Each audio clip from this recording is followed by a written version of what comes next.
గత 11 రోజుల క్రితం కామారెడ్డి మున్సిపాలిటీకి సంబంధించిన విలువైన వస్తువులు అమ్ముతున్నారని మున్సిపల్ కమిషనర్కు పలువురు ఫిర్యాదు చేశారు. సుమారుగా ₹1,00,000 విలువ కలిగిన రాగి, ఇనుప బోరు మోటారు వస్తువులు విక్రయించారని కౌన్సిలర్లు గతంలోనే ఫిర్యాదు చేశారు. అయితే ఫిర్యాదు చేసి 11 రోజులు అవుతున్నా చర్యలు ఎందుకు తీసుకోలేదంటూ కమిషనర్ను నిలదీశారు.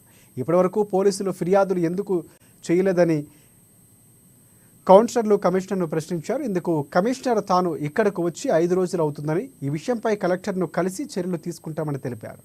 ఇక మున్సిపల్కు సంబంధించిన ₹1,00,000 విలువైన సామాగ్రిని కొంతమంది ఇంటి దొంగలే అమ్ముకున్నారని, ఆ విషయంపై అధికారులకు ఫిర్యాదు చేసినా ఇప్పటి వరకు చర్యలు తీసుకోలేదని, ఆ విషయంపై కమిషనర్కు మరోసారి కలిసినట్లుగా తెలిపారు. ఈ విషయంపై అమ్ముకున్న దొంగలపై చర్యలు తీసుకునేంత వరకు ఊరుకోనేది లేదని ఫైర్ అయ్యారు. పంపినప్పుడు దానికి ఒక ఫైల్ అయితే ఉంటుంది కదా,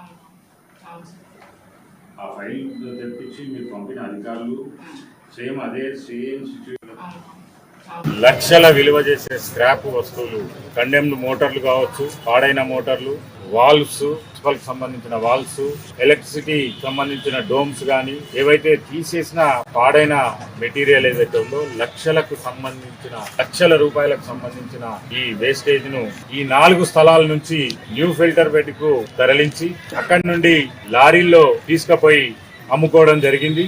దీని విషయంలో గత 10 రోజుల క్రితం కొత్తగా వచ్చినట్టు కమిషనర్ గారికి ఈ విషయంలో పూర్తిగా ఎంక్వైరీ చేసి అట్టి మెటీరియల్ ను రికవరీ చేసి బాధ్యులపై చర్యలు తీసుకోవాలని కోరడం జరిగింది. కానీ ఇప్పటి వరకు ఆ విషయంలో ఎటువంటి చలనం లేదు, స్పందన లేదు. మరి రాజకీయ నాయకుల ఒత్తిళ్ల వలన దేనికో అర్థం కావడం లేదు. గతంలో కూడా ఎన్నో రకాలుగా అవకతవకలు జరిగినప్పటికీ కనీసం అధికారులు స్పందించలేని పరిస్థితుల్లో అధికారులు ఉన్నారు. ఇప్పటికైనా